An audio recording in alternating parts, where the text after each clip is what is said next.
What's up, YouTube? Thanks for watching. It's your Fantasy Football Today podcast. Make sure you hit that like button. Remember, whenever Adam's not here, we have that little contest between the two of us who gets more likes. So help me out. Hit that like button, and we'll put Adam Azer to shame. Welcome to the Fantasy Football Today podcast. I'm Jamie Eisenberg. That's Dave Richard. That's Heath Cummings. Our buddy Adam taking a little vacation, so he's going to be off for the next, 4 shows or so. So you're stuck listening to me. But hopefully we'll entertain you just the same. So, guys, today we're talking about a subject that I don't really love. I don't think a lot of us like talking about players, especially star players who are going to be failures. But today's topic is about busts. So the fantasy busts that we're looking at for the upcoming season. And it's really hard to qualify in April what a bust is because for me, I don't know if you guys look at it this way, but for me, it's always about, average draft position, when these guys are being selected and clearly what the value is by comparison to how we think they're going to perform. And in this case, we're going to think that they're going to perform most likely poorly. So before we get into the meat of the show, just want to get, quick take, Dave, your most confident bust. And I think that's a really weird way to qualify it. But the bust that you think is going to actually come to fruition, the guy that you think is going to clearly fail based on the expectations of maybe having some still success going into the upcoming season. We were so excited about how Amon-Ra St. Brown finished 2021. And I can't see him replicating anything close to what he did in that 5 or 6 week span that he had going into 2022, because he did a lot of that without TJ Hawkinson on the field. He did a lot of that without DeAndre Swift on the field. He definitely did all that without DJ Chark on the field because Chark was on a completely different team. And there were some metrics that he had that I didn't like. He averaged 11 yards per catch. That's not very high. His ADOT was right around 7. Targets inside of 10 yards. So this is near the goal line. 2. All those stats rank outside the top 25 amongst receivers from week 13 until the end of the season. So if he's not getting that crazy high target volume that he had early, or basically in that time, week 13 on, he's not going to come anywhere close to being what he was. He might not even be half as good as what he was in that final stretch. And I think that's the people who defend Amon-Ra St. Brown would say he doesn't have to be a top 6 wide receiver like he was. That's not going to make him a bust if he's not that. He's being drafted as the number 22 wide receiver in full PPR. Too high.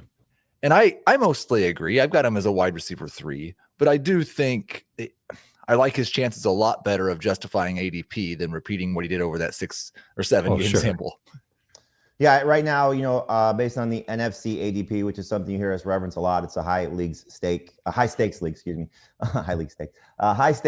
that we reference their ADP all the time. He's going currently as the 20th receiver off the board, 53rd overall. So could be a little bit too soon, based on how things are going to shake out. And again, we're talking about this prior to the NFL draft. And so that could push some guys up, push some guys down. But I think we all kind of agree that Amon-Ra St. Brown feels like a bust. He's a guy that I've written about as well as a bust in both versions of the bust column that I've already written. Yes, I've written 2 bust columns already by April. So that's Dave's guy. You hate to talk about it, but I've already written 2 bust columns, everybody. Yep. The guy that you're most confident in failing, Heath, would be who? I actually went a different direction when I wrote mine and did it by the consensus rankings at Fantasy Pros because I don't really trust any ADP this early. But thankfully, he's even higher in NFC ADP than he is in the consensus rankings. So I feel even more confident. Joe Burrow is currently QB4. Yep. Yeah. According to NFC ADP, he's number 6 just at the consensus rankings. And I talked about this in FFTN 5. The problem for me with Burrow is he was remarkably efficient. That's not a bad thing. Like, I know it sounds like I'm poo-pooing. He was so great. He can't be that good again, but it's also true. His yards per attempt and touchdown rate were both higher than the current active leader in both of those categories. There have been 10 quarterbacks who have had a yards per attempt as high as him since 2000. None of them came particularly close to repeating it. So by my math, he needs about 50 more pass attempts this year to match the number of fantasy points per game he produced last year. Now, last year, those fantasy points per game made him QB9. The year prior, it would have been QB11. I don't see how he gets to QB4 or QB6. QB6 is doable. I think QB4 is going to take probably some injuries or some failures, but if he's QB8, but he's, half a point worse than QB4, because we can certainly see it all bunched up, that's going to probably be something that people will look at and split hairs. I'm sure most people are going to say, well, he got 3 new offensive linemen, new center, new right guard, new right tackle, and hopefully that's going to lead to better production. And I know, Heath, you're not saying to avoid him as a number 1 quarterback. You're just saying to avoid him as a top 6 quarterback, right? Yeah, I would put him in the same group with Stafford and Rodgers and Cousins and Carr, basically all in that tier at the end. And I think a couple of those guys will be top 10 quarterbacks, and a couple of those guys are going to finish 13th through 15th. And I don't have a strong feeling on which will be which right now. Now, Dave, you think, if I remember correctly, that Burrow is going to be better than he was a year ago, correct? I think he's got a chance when you just look at he threw for 4,600 yards and 34 touchdowns, and his offensive line got better. So the pass protection is going to be better. And listen, I think he was the top graded passer when under pressure last year. And he was like 11th or 12th when he was in the pocket. So that was kind of weird. That's almost backwards. Usually quarterbacks aren't like that. But Burrow, I think, has a chance to take a big step forward when he's got time to throw and still be good when he is pressured. I think there's room for him to actually have just better raw numbers, more touchdowns than he had last year and more yards than he had last year. I also think he gets more attempts than he had last year. He had 520. So I could see it going up. But that being said, it doesn't mean that I think that he's a top 5 type of fantasy quarterback. I'm certainly not targeting him any earlier than I'm targeting pretty much any non-elite tier quarterback. But the guys that Heath did name, the Stafford, the Rodgers, the Carr, the Cousins, I would put Burrow ahead of all of them. I think that he's worth taking. When you get to that midpoint in the quarterback hierarchy, I think he's at the top of the list there, because I do think there is room for him to be better than what he was last year. Heath, you seem like you want to jump in. Anything you got? Yeah, well, I just he could be better, but it has to be volume based. Yes, that's my problem. Like the offensive line, I don't believe can make his efficiency better, because his efficiency last year was otherworldly. It was the same type of thing we saw from Patrick Mahomes in his best year, from Lamar Jackson in his best year, from Josh Allen in his best year. And efficiency wise, all those guys have been worse since that year. So it has to be, again, I think it takes 50 pass attempts to get him to the raw numbers he had. Now I'm talking per game, because he only played 16 games right this year, right? So correct. So yeah, I mean the raw numbers might be better because he plays a 17th game, but per game, I think he needs probably 3 more pass attempts per game just to match what he did last year. And 4,634 is pretty lofty to begin with. So right. For him to do better than that, you are asking a lot. But I do think I agree with Dave that he is ahead of that group that you mentioned, Keith. But I don't think he's that far ahead. So I do think that the ADP is a little bit ridiculous right now that he is a top 5 quarterback. Right. He's absolutely going to take advantage of the hype that came with him making the Super Bowl last year. Sure. The casual drafters are going to remember that, and that it's going to push him higher in their minds. Well, it's also the conversation we have a lot when you talk about 2 top-tier receivers, and how is the quarterback not going to make those guys special when we're drafting Jamar Chase in the 1st round and T. Higgins most likely in the 3rd round. Clearly, the quarterback's going to be a big part of those guys having success. And so hopefully Joe Burrow does play well. But again, don't draft him as the 4th quarterback off the board, at least as of now. All right, we're going to talk about a lot of busts, but you know what today is. It's Thursday, April 7th. It's opening day, but it's also the start of the Masters. And the 2022 Masters is underway. And the First Cut Golf Podcast has you covered with round-by-round coverage after every tournament day. Rick Gelman, Kyle Porter, and the First Cut crew are breaking down the odds board every night and bringing you analysis from the grounds of Augusta National. Go join the First Cut Golf Podcast, available wherever you're listening to this podcast, wherever podcasts are found. All right, some news and notes to get to before we get back into the bust conversation. And this guy might be a bust based on some expectations, certainly based on a salary, because the Bills are definitely jumping into the wide receiver fray of paying their star player. Stefon Diggs signed a 4-year, $104 million extension through 2027. So Diggs is going to be with the Bills, be with Josh Allen for the next 5 seasons, hopefully. But we know how the contracts work and how salaries go. They might not necessarily get to that point. But does anything change for you in regards to Stefon Diggs? And we spent a lot of time talking about, Devontae Adams and where he falls with leaving the Packers, going to the Raiders, Tyreek Hill leaving the Chiefs, going to the Dolphins, and kind of his potential failures. And, the guys that have gotten pushed up, Diggs is part of that, I think. At least he is for me. But you have Cooper Kupp, Jamar Chase, Justin Jefferson, probably going to be the consensus top 3 wide receivers. Where does Diggs fall for each of you? Heath, I'll start with you.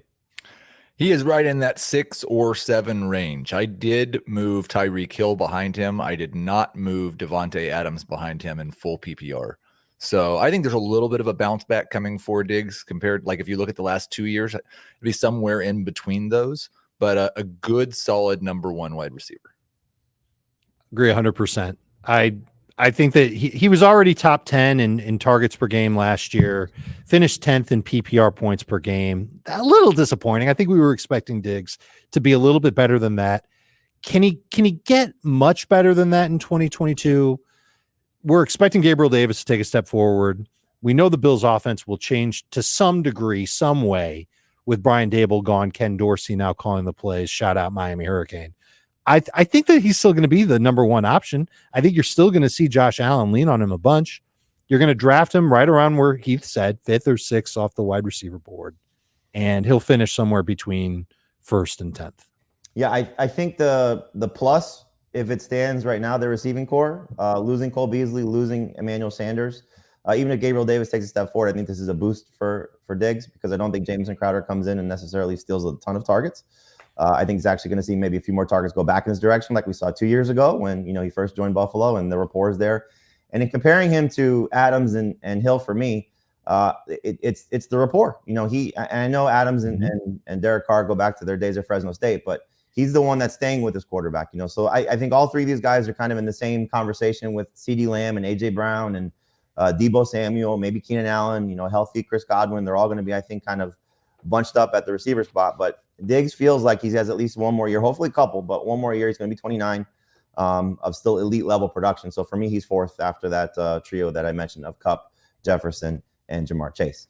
Some more receiver news that could certainly impact how we draft these players. But WIP in Philadelphia, one of their guys there, Howard Eskin, reports that the Jets were willing to offer the number 10 overall pick in this upcoming NFL draft to the Seahawks in exchange for DK Metcalf. But according to the report, Seattle, quote, shut it right down. So there was talk at the NFL owners meetings. Pete Carroll was asked about, is he willing to extend the contract for DK Metcalf because he's 24, his rookie deal is going to expire after the season, and are they going to start the contract extension now? And he said, we intend to keep him. Well, at the NFL Combine, when asked about Russell Wilson, he said, we intend to keep him. So everybody obviously speculating that, knowing Pete Carroll and the Seahawks and the state of their franchise right now, are they going to get whatever they can for DK Metcalf? And if I'm looking to rebuild my roster, the number 10 overall pick to avoid paying DK Metcalf would probably be something smart. So this report seems a little weird that they wouldn't at least consider it, as opposed to, quote, shutting it down. So Dave, are we expecting a DK Metcalf trade, maybe NFL draft night prior to that? I know we've talked about maybe Tyler Lockett being the one on the move because he's 29 and, doesn't necessarily make a lot of sense to stay on the roster. So is there going to be a Seattle wide receiver get traded between now and, let's say, the start of the summer? I think there's a better chance that it is Lockett rather than DK Metcalf. I think Metcalf is young. I think he's got a bright future. I think he's a unique body type. And I think the Seahawks want to keep him around. I think if they're willing to pay him and if they love him, then they have no reason to trade him unless somebody's going to offer a better deal than what the Chiefs got for Tyreek or what the Packers got for Devontae Adams. And I don't know if anybody's offering, 5 picks for DK Metcalf or anything close to that. Lockett should be the one that they put on the block and see if they get any feelers for. I don't know if Philadelphia is the right team for Lockett because they've already got Devontae Smith, and Lockett is kind of the same type of wide receiver. And that's why, when you talk about Green Bay and just get another receiver to Green Bay, Lockett makes a ton of sense for Green Bay. Packers have draft capital that they can use to move to get him. He'd go to a contender. He'd have a chance to play in a Super Bowl again. And the Seahawks would get some extra draft pick compensation. They already have a lot. They could certainly use as much as they can get since they seem to be rebuilding following the deals of the Russ trade and then getting rid of Bobby Wagner. At the other side of this all makes me a little nervous about Elijah Moore. The fact that the Jets were trying to trade for Tyreek Hill, trying to trade for DK Metcalf, that there's all kinds of smoke around them taking a wide receiver at 10. This is a team that's already, last year, this same group of people chose to give $37 million to Corey Davis, and they're going to pay him $14 million this year, whether they want to or not. They just gave $7 million this year to Braxton Berrios, presumably as their slot wide receiver. I don't understand why they're so intent on going at another wide receiver this year. It seems like they have other weaknesses, but if they are, I don't think Elijah Moore is going to be the breakout that we would all like for him to be. I totally agree. It's very nerve-wracking right now because you're seeing a lot of, like you said, mostly the draft capital. So I saw one mock draft that Drake London going to the Jets. You can see any number of receivers. I saw another one today. I think it was on NFL Network that they had Jameson Williams going to the Jets. So, there's any number of scenarios here where the Jets are trying to upgrade their receiving core. And I don't think Braxton Berrios is necessarily the problem because he does so much of them on special teams. So, paying him was a big part of that. But Corey Davis obviously is not long for the team. This is probably going to be his last season with the Jets. And, maybe they're concerned about Elijah Moore staying healthy because last year he struggled to stay on the field. And so maybe it's okay. He's a very good player. He's going to be a big piece of what we do. But can we rely on him for 17 games, and we've seen this, time and time again. It's kind of the formula for how you make, your young quarterback better. You put weapons around him and hopefully have him succeed.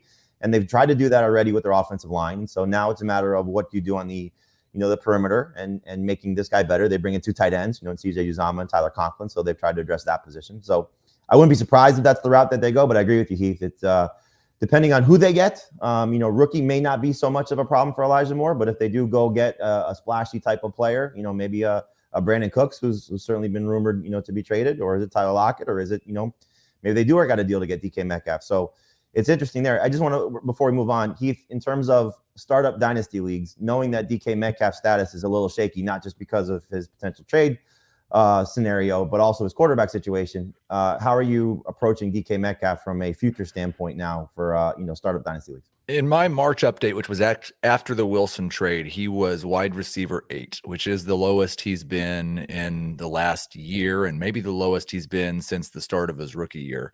Now he's been between 5 and 8 all of those times, but I feel better. Like I had him ahead of AJ Brown. I'd rather have AJ Brown right now. I think I'd rather have T. Higgins right now. He's right there with Higgins and Waddle for me at the low end number 1 wide receiver, probably a round 2 pick. And we're hearing also trade rumors about AJ Brown getting shut down as well because the Titans. It just doesn't make sense. Tyreek Hill, 29. Okay, you got a huge return for him. Makes sense. You don't have to pay him. Devontae Adams, 29. Same situation. Don't have to pay him. These guys are so young. They're 24. It's hard to get rid of these guys, especially that you have to pay them potentially, but at least you have their service for the next several years, and then they can hopefully get another big contract as well. It's just going to be this wide receiver market over the next couple of years, depending on how this year goes for Adams, for Hill, for Stefon Diggs, older wide receivers, 2 of them switching teams. If the quarterbacks that they left still have success, teams are going to be a little gun shy about paying these wide receivers to this same level. So it'll be very interesting to see how this year goes. All right, next week's schedule is going to be a lot of fun. Again, Adam's not going to be here. He's taking some time off. Some much needed time off for him, a little vacation for him as well. So Monday, we're going to be talking about bounce back candidates. So the flip side of the bust, the guys maybe who were bust last year, how they will perform in 2022, rebound in terms of some down performances and getting back to the level that we like. Tuesday will be dynasty quarterback and running back rankings. So a little bit more of the dynasty conversation. We know you guys love that this time of year. And then Thursday, we'll get into running backs with new coaches, new systems. So some of the guys who potentially have changed teams or have gotten some updated coaching staffs. So we'll get into those guys as well. But today is all about busts, guys that we're, most likely avoiding in drafts. So, we'll still draft them at the right cost, but we're not going to spend what might be the ADP right now, or certainly what we expect the ADP to be. So let's just bounce back and forth a little bit. So it's not just all Dave's list, all Heath's list. So we'll start with Dave's list first. So first guy we got here is Ezekiel Elliott. Last year, it was, and this is where the bust conversation gets a little cloudy because his overall season, his production was good. Finished, I believe, as a top 10 running back. He was 16th in PPR points per game. Okay, so top 20 running back. Was a bust based on how he finished last year. So is he a bust again? And I think that's the question of where he will get drafted. So right now his ADP is as the number 22 running back off the board, 46th overall, so going around 4. And this is following and this is the NFC ADP following the Tyreek Hill trade. So is he a bust as the 22nd running back off the board in round 4, Dave? Not as much as he would be if he were higher than that, obviously. I don't think he's got a great shot to finish as a top 15 fantasy running back again. I'm worried about him holding up. I'm worried about Tony Pollard taking more work away from him. We talked about that earlier in the week. And I think he's 27 years old. It feels like he's an old 27 because he's been around a long time. Under the top 15 in PPR points per game each of the last 2 years. It makes me nervous to trust him just in general, knowing that there's a younger back behind him who could end up getting more work. What happens if the touchdowns dry up? What happens if Dak Prescott gets more of the offense put on his shoulders this year? I feel like I'm going to be out on Ezekiel Elliott. And the only way I'd be okay with him is if I'm doing a draft with 9 other me's or 11 other me's, and we all just think that Ezekiel is going to just peter out. And if that's the case, then I'll find him in round 5, and I would hold my nose and take the chance on him then. I fully understand the concern. I just think if he's like in Fantasy Pros consensus rankings, he's 20th. NFC ADP, he's 22nd. If he's in that range, then I think there's every bit as much upside as there is downside, and I'm going to be fine. I'd love him in round 4. Yeah, I think if it's in the first 3 rounds, it's a little bit concerning. But we get to round 4, and Ezekiel is still sitting there. It's hard to overlook what he still can be because he did play through the knee injury, so maybe that was a big problem for his production. He went 10 games in a row with 55 rushing yards or less. That's awful. He was touchdown dependent, but now he's losing some offensive linemen. Lyle Collins and Connor Williams are both gone, so a little revamp situation there. The one thing that could be interesting, and you mentioned this, Dave, I think in regards to the Brandon Cooks rumors we were talking about before the show started, that they may be looking at Brandon Cooks, the Cowboys. The Cowboys, they're one of the teams. Yep. But we know Dallas, 3 drafts ago, they surprised us by taking CeeDee Lamb in the first round. We didn't expect that to happen. They're down to Amari Cooper. They bring back Michael Gallup. They lose Ced Wilson, so they might be in the receiver market. But what if they don't bring in anybody else? And they also brought in James Washington. Zeke was a big part of the passing game last year, and it was when Gallup went down in the initial injury when he had the calf problem. So can he be more of a factor in the passing game? And that sort of sustains him in PPR and keeps him in that top 15 caliber range. So in round 4, it might not be a bad gamble, but I do agree if he's in the first 3 rounds, hard to justify drafting there. Round 4, though, does feel a little bit like a bargain. So we'll see where his ADP ends up settling. All right, Heath, this one's interesting because you have Dalvin Cook as a bust. I know age is a factor, 27 years old. Injuries are a factor. That's been a problem for him. Right now going as the 7th running back off the board, 11th overall based on the NFC ADP. That's too rich for you? That's closer. Again, the way I based it was he was at running back 5. I think the 6th pick off the board. I think he's more of a bust at that cost, but still at 7, I have concerns. And the obvious ones are the age and the injury history. But there's a lot of running backs that have age and injury history concerns that are probably going to get drafted in round 1. What also worries me is that last year was his worst as a pass catcher in the NFL, both in terms of volume, 2.6 catches per game, a career low, 17.2 receiving yards per game, a career low, and in terms of efficiency, 6.6 yards per catch, 4.6 yards per target, both career lows. That worries me because Kevin O'Connell's offense has not generally been as running back centric in the passing game, or Sean McVay's offense, if you want to say that, as Minnesota's has been. It's been more focused on the wide receivers and the tight ends, and they just happen to have maybe the best wide receiver in football in Justin Jefferson, who I think could slide right into that Cooper Kupp type volume. So I don't know that we really have a very good hope for Dalvin Cook to be a 50 catch guy again. He's only done that once. And I don't know that he's going to see the volume per game that he has seen in the past. As you can see, Adam Azer, for those of you watching us on YouTube, can't get away. Loves my pullover here. It's not a jacket, Adam, so learn some fashion. But is he on vacation or not? Yeah, if he's just sitting around watching, he might as well jump in. He says he's just popping in and say hello, so he misses us that much. Adam can't get away on his vacation. And I need to confess something because this has happened to me like 3 times in the last week. Every time I say Kevin O'Connell's name as the coach of the Vikings, I think, oh no, that was the quarterback. And then I remember that it's the same guy. It is the same guy, yes.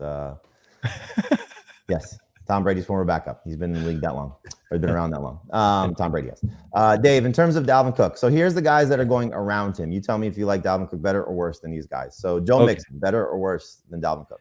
Mixon. I'll take Mixon with the offensive line upgrade. You'll take Mixon over Cook. Okay, I'll still take Dalvin Cook. DeAndre Swift or Dalvin Cook? I currently have Cook 2 spots ahead of Swift in PPR. Javonte Williams or Dalvin Cook? Cook over Javonte. Okay. And I'm sure Heath, maybe outside of Javonte, have him ahead of those guys? Or behind those guys, excuse me? Yeah, I actually have, I think, Javonte ahead of him right now. But if the seemingly inevitable Melvin Gordon return happens, then I think you'd have to reevaluate that. The one thing that's going to be interesting for me with Dalvin Cook, and I do think he's getting to the point clearly we got to be worried because of his age. But this offense, I think, is going to be dramatically better than we've seen. Yes. Mike Zimmer, I think, was just holding things back. I think he'll have more touchdown opportunities because they'll be moving the ball up and down the field a little bit more. His involvement in the passing game, that's something that I think we got to be a little bit concerned about because you're right. If the system carries over, same type of offense that he runs that the Rams were running, is he going to be north of 50 catches? I think right around 50 if he plays 17 games, but it's always a concern as well. But I will say this, though. If you're concerned about Dalvin Cook, make sure you're prioritizing Alexander Mattison, because if Cook does miss any time, we've seen Mattison clearly step up, especially when he's playing the Lions, be a superstar. But this offense, I think, is going to be the best version that we've seen in the Kirk Cousins era, certainly the last 2 years with Justin Jefferson, which says a lot because he could have, like you said, that Cooper Kupp type of season where he's just getting peppered with targets. I think Adam Thielen's still going to have another good season. KJ Osborne should be on your list, or Smith should be on your list. This offense is going to be a lot of fun in Minnesota. So I'm excited about that. So I'm still excited about Dalvin Cook this season. So I would not put him in the bust category, but I understand your concerns. Dave, this guy feels like an obvious bust. I'm with you on this one, though. Cordarrelle Patterson, clearly not going to do what he did last year, which was just amazing and was great for fantasy, minus the last 4 games of the season. So if he got you to the fantasy playoffs, he didn't deliver in the fantasy playoffs, but otherwise, he was a savior for a lot of people, over 1,000 total yards, over 10 touchdowns. We don't know what the Falcons plan to do with him this upcoming season, if he's going to be in the backfield, if he's going to be a wide receiver. Right now, the NFC ADP is 36th at running back, 100th overall. Is that a bargain, though, if he's going that late? I don't think there's much harm in taking him that late, but I'm very concerned about him being able to keep up what he did last year. I can trace back the failures that he had on the field to the ankle sprain that he had, and that he tried to play through and he just wasn't anywhere near as effective. But I don't believe that a guy his age who broke out in his 9th NFL season, something like that, is going to be able to keep generating numbers like he has been when the offense. I think it's going to change the way that I think they're going to change the way they play with Mariota under center. And unless Patterson is like full-time running back and like in great shape and like totally over the ankle and doesn't show any signs of wearing down, I think he's going to be an absolute bust. I don't think he'll be anywhere near as effective as what he did last year. So it is an easy one to get away from. It's somebody that I'm probably not going to draft until double-digit round territory. Heath, step into Arthur Smith's head, and how would you use Cordarrelle Patterson this year, knowing that right now you're down Calvin Ridley, you're down Russell Gage, your receiving core is a disaster, Kyle Pitts can only do so much, and you have a new quarterback. Your running back situation also is a mess too. So where are you playing Cordarrelle Patterson? I hated Cordarrelle Patterson before he came back to the Falcons because I really didn't believe that anyone would give him a chance. And I look at the Falcons roster, and their top 3 wide receivers are Olamide Zaccheaus, Damiere Byrd, and Auden Tate. He's probably their second best pass catcher and their best running back. So if I was Arthur Smith, I would use him just like I did last year. And if I get half a season out of him at RB 36 as a starting fantasy running back, then that's fantastic. I think he's probably going to catch 50, 60 passes the way this team's currently. Now, they have early draft picks. They're looking at wide receivers and quarterbacks with that 8th overall pick. Something could change, but their skill positions are the worst in football. I don't think it's close. Yeah, aside from tight end. What's that? Aside from tight end.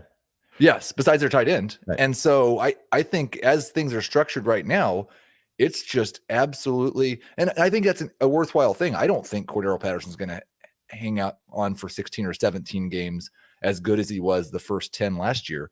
But how many games of a top 15 running back does it take to justify pick 100? Not very many. Yeah, it's great value. It's absolutely great value. I think, again, when you're talking about guys like Zeke and guys like Patterson, if you're drafting them to replicate the performance either for Zeke, what he's done over the last several seasons, or for Patterson, what he did last year, then you're probably looking at it as a bust. But the value right now feels pretty good. But I do think, they fall into this category just because of some of the expectations. So for Patterson last year, had a career high 153 carries, 618 yards, and 6 touchdowns. And he tied his career high with 52 catches, 548 yards, and 5 touchdowns. That was only on 69 targets. So a lot of that was short area passes because of where he was lining up. But we'll see. They may need him to play on the outside a little bit more. I think if he's lining up more as a receiver, playing more as a receiver, this is definitely too soon. If he's playing more running back position, then this feels like good value. So it's just a matter of, I think, of how the Falcons are going to use him. And this is clearly a team you got to keep an eye on with what happens in the NFL draft. All right, next guy for you, Heath, is Cam Akers. So last year came back after the Achilles injury that he suffered in late July.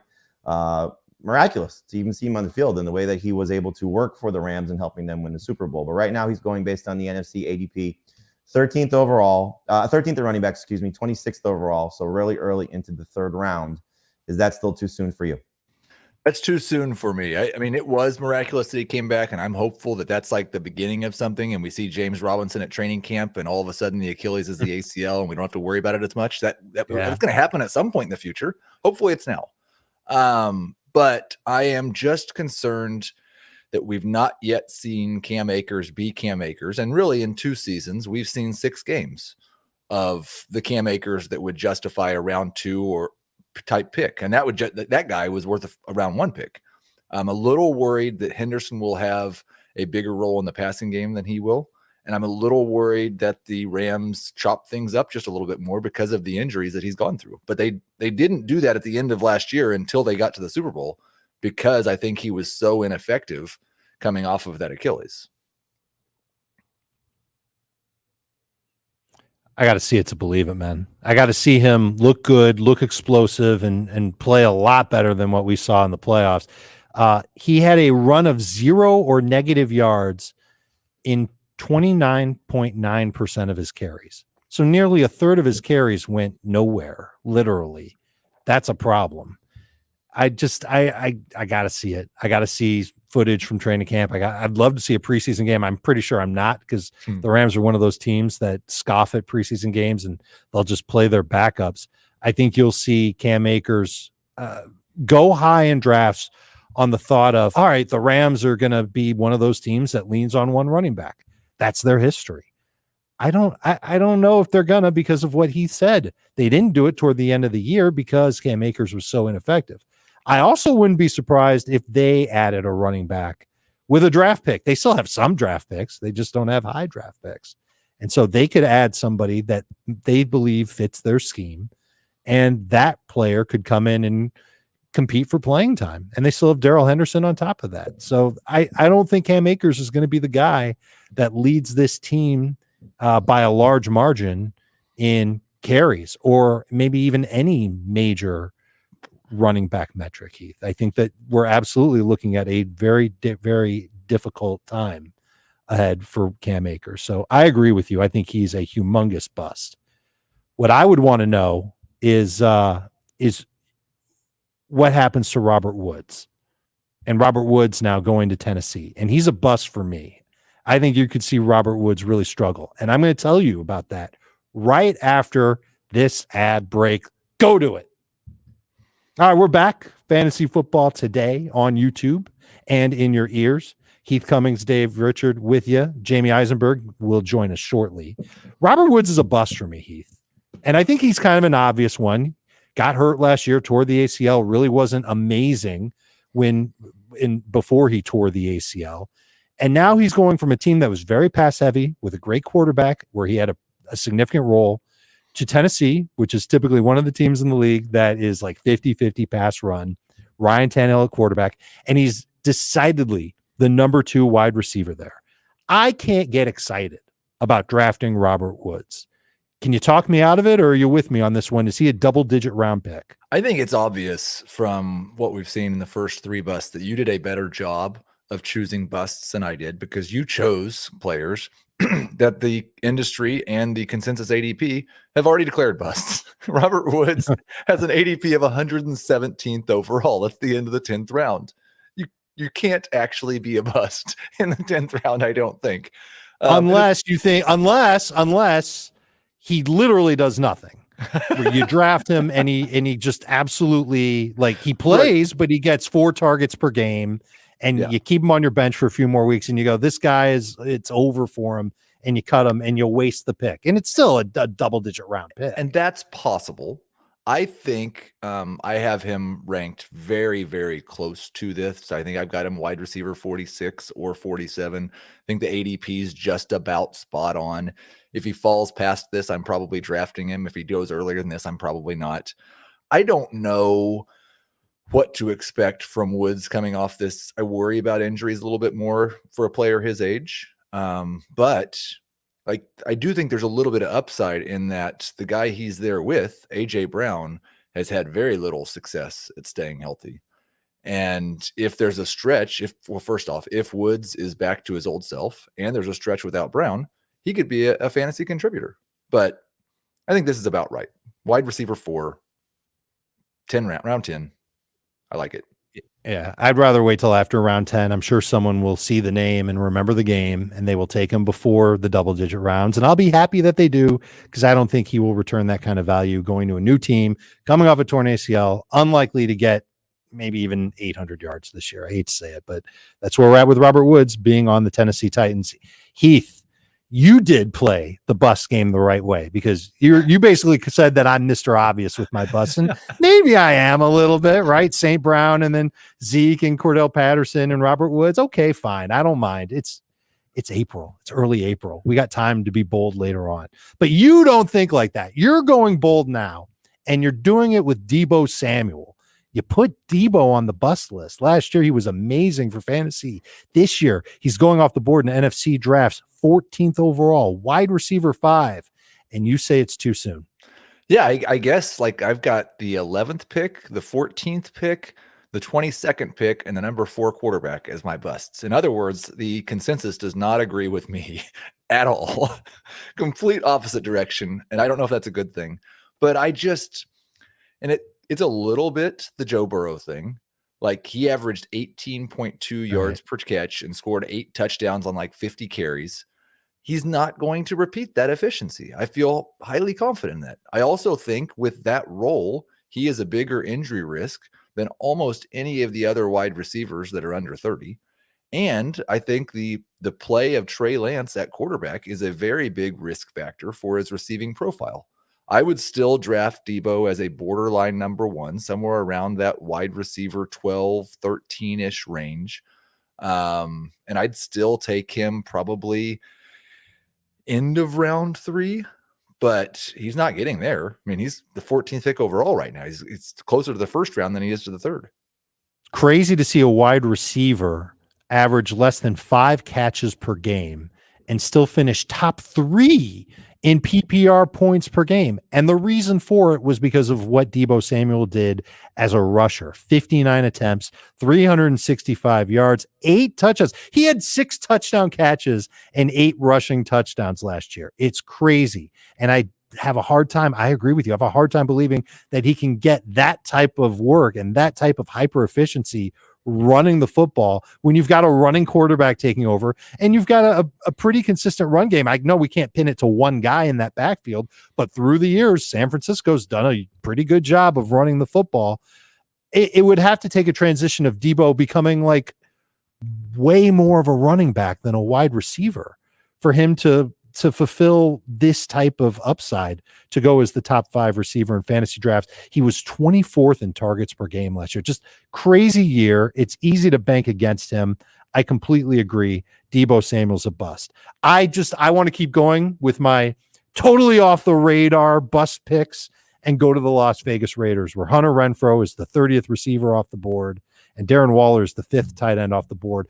I don't disagree with Waller being the 5th tight end off the board. I just disagree with where he's going, which is in that round 5 range. I'd like to wait if I could on Darren Waller. I'm worried about both of these guys getting the same type of target volume that they got last year, particularly after Henry Ruggs left the Raiders. And he didn't leave the Raiders. The Raiders kicked his ass to the curb. But when he was gone, Derek Carr only had so many places to go with the football. And Darren Waller wasn't there for a big chunk of that. And that's what helped make Hunter Renfrow amazing. I don't want to take anything away from them talent-wise. Waller as a talent, great. Renfrow as a slot receiver, great. And we know how slot receivers are in a Josh McDaniels offense. We've seen it for over a decade in New England with guys like Julian Edelman and Wes Welker, and most recently, Jacoby Myers getting that role. But I just think that there is going to be a sponge on the hands of Davante Adams. Wow. Davante Adams. And he's just going to soak up those targets. I think he's a candidate for over 150 targets. I think he will get throws much like he did in Green Bay. I don't know if the quality will be as good, but the volume will be there. And that just takes away from everybody else. Waller, a decent touchdown guy as far as tight ends go. That's what keeps him in the top 5 for me. Renfrow, I worry about being in the Sterling Shepard range that we talked about earlier this week, where he's 10, 12 PPR points per week. That's a good bench receiver, and maybe that's what you're drafting him at when you get to 74th overall on draft day. But he's if you're drafting him as wide receiver 30, that means you think he's going to be a number 3 receiver in PPR. And I don't see that happening for him. And I think Waller's upside is just totally capped off, Heath. Yeah, I'm going to agree with one and dispute one. So Hunter Renfrow, I think, is a great call. He's my wide receiver 44.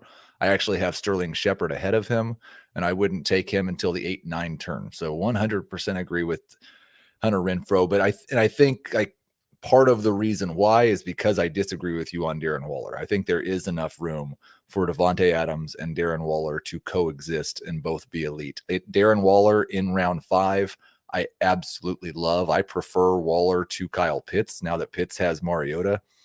And so he's a top 3 tight end for me right there with Kittle. I don't know which one I like better, 3rd or 4th. I wouldn't take either of them in round 3 like we were at the number 3 tight end last year. But I do like both of them in round 4. And I think this value in round 5 is just maybe people overreacting a little bit to the Davante Adams acquisition.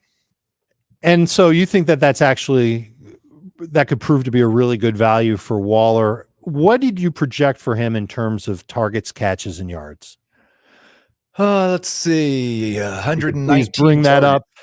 I know I'm asking you to go on the spot and find your spreadsheet. It's right here. 119 targets, 86 catches, 1,023 yards. Wow. Okay. Goodness, I'd really love to dig into that spreadsheet and see. Maybe you could just tell me this: how many pass attempts per game for Derek Carr? Yeah, I can tell you total pass attempts, and then you're gonna have to do some math on your own. But I've got them at I got my calculator. Let's go. We're gonna nerd out. 569, which I believe would put him at about. Don't tell me. I believe that put him at about 33.5. Yeah. Yeah. You had to use a calculator to figure that out. There's no way you went into your head. That is my superpower, is doing math like that in my head. It's completely useless most of the time, except for the fact that I don't have to push a couple buttons. But no, that's what I do. That's funny. So yeah, I would have said your superpower is smoking meats, but you do you. And I have Adams at not as many targets as he had in the past, but I have him at 154 targets. That's still a decent amount. You can tell me how many of that is per game because 9. you're a math genius. It's 9. Yeah, nice job, Mensa. Thanks. Okay. But basically, I'm just poo-pooing Hunter Renfrow. I think if Renfrow is really consolidated in the offense and just isn't a factor, then I think your projections have a shot to being accurate. I think that Waller could be big in the red zone. Defenses are going to have to make a choice. Who do you shift the safety toward? Do you do it toward Davante Adams? Do you do it toward Darren Waller? And I think that there will be some teams that shift it toward Adams, and that's going to leave Waller wide open. I didn't ask you how many touchdowns you gave him, but 9 would not surprise me for Darren Waller. I just don't know about the 80 catches. I've only got him with 5. Okay, so I could see him having big number of touchdowns. And a tight end that did catch 9 touchdowns last year, I believe, is our final bust of the day, and it's Dawson Knox out in Buffalo. Now, the Bills, we already talked about this. They said bye-bye to Emmanuel Sanders. They said bye-bye to Cole Beasley. They bring in Jamison Crowder, and they also bring in O.J. Howard. It's a name that comes and goes on this podcast. I know that's an Adam Azer favorite, and now he's in Buffalo. Is that acquisition, O.J. Howard going to Buffalo, the reason why you're going to stay away from Dawson Knox? I had Knox below tight end 11 before that acquisition, but that acquisition certainly didn't help because I think O.J. Howard's going to be a force in the red zone for the Bills and it gives them more options. I wonder if the thing is that people see Cole Beasley leave and see Jamison Crowder enter and don't see that as a near one-to-one swap, because I do. I don't think there's an enormous difference between Cole Beasley and Jamison Crowder. And so I expect Crowder to see similar target share, if maybe not quite as much as Beasley. His was always up and down. And I think Gabriel Davis mostly just takes over what Emmanuel Sanders left behind. I don't necessarily think there's a bigger tight end pie. And the pie wasn't very big last year. Dawson Knox averaged 39 receiving yards per game. He was AFC East Robert Tonyan or Pat Freiermuth. Like those guys are the guys I'm always lower on. I prefer targets, catches, and yards to last year's touchdowns. Of course. And he only had the 71 targets in 15 games. So even if he were to take a step forward, he could still fall below 90 targets And I think that number might be too high to even say for. I don't know if 71 is a fair number for Dawson Knox this coming year because of the additions they made. I agree with you on Crowder for Beasley. It seems about even, the difference being that Crowder is going to have to learn Josh Allen, whereas Beasley definitely knew him. And there were definitely games last year when Josh Allen, push comes to shove, he knows he's got to find a reliable receiver, and he knows Stefon Diggs is going to draw coverage downfield. Beasley was his guy. Is that guy this year going to be Jamison Crowder, or could it be Dawson Knox? Because he does have experience with Dawson Knox. Now, I don't have him as a top 12 tight end. I even like Noah Fant better than Dawson Knox, but I do think there is some room for Knox to be a streamer. Maybe if you like the matchup in week 1, you can target Dawson Knox with one of your last picks and he could be a streamer, but I also don't think that he should be somebody who's getting taken at where the ADP is, which is it's round 10, 114th overall, and a top 12 tight end off the board. I don't see that happening. Heath, I agree with you. And Heath, you are the one who calculates the numbers. You are the projector for the Fantasy Football Today crew. I'll finish with this. What are your tight end numbers for Knox and OJ Howard? This is kind of a blind spot of the projections process, I think, because it's uncertainty about how those two are going to coexist. And so I split the baby a little bit and it just drops both of them. So like I've got 98 targets for the tight ends in Buffalo this year. 55 of them going to Dawson Knox, 43 to OJ Howard. If that's the case, then Knox is going to be absolutely useless. Except will Howard. Except for the weeks that they happen to score touchdowns, which will happen. But I don't know. We just win. Right. Yeah. So now if Howard's not as big a factor as I think he's going to be, then Knox could get back into that 70 range. But you said you weren't sure he'd get 71. I have him projected for fewer than 71. Right. Exactly. And I think that OJ Howard going there is part of that. Thank you for bearing your soul. You admitted on the podcast that you've got a blind spot. And then you said split the baby. I don't know what that means. You do too know what that I've means. never split a baby in my life. Well, we'll talk about it off air. Okay. That's good. Next week, we're back. Podcasts, 3 of them next week, plus emergency podcasts when necessary. Bounce back candidates. Start thinking about it over the weekend, guys. Who are the players that you think are going to bounce back in 2022? There was a player that I was ready to make the case for as a bust, and then I did my research, and now I think he's going to be a bounce back candidate. Here's a hint. He changed teams this offseason. Think you know who it is? Tweet it at me, at Dave Richard, or tweet your fantasy questions, your dynasty questions, at Heath Cummings SR. Don't forget about Jamie Eisenberg, at Jamie Eisenberg on Twitter. Don't even forget about our producer, Ben Schrager, at Ben Schrag on Twitter. And don't forget about Adam. Maybe you can forget about Adam. Forget about Adam. All right. For Schrager, for Jamie, for Heath, I'm Dave. Thanks for coming out.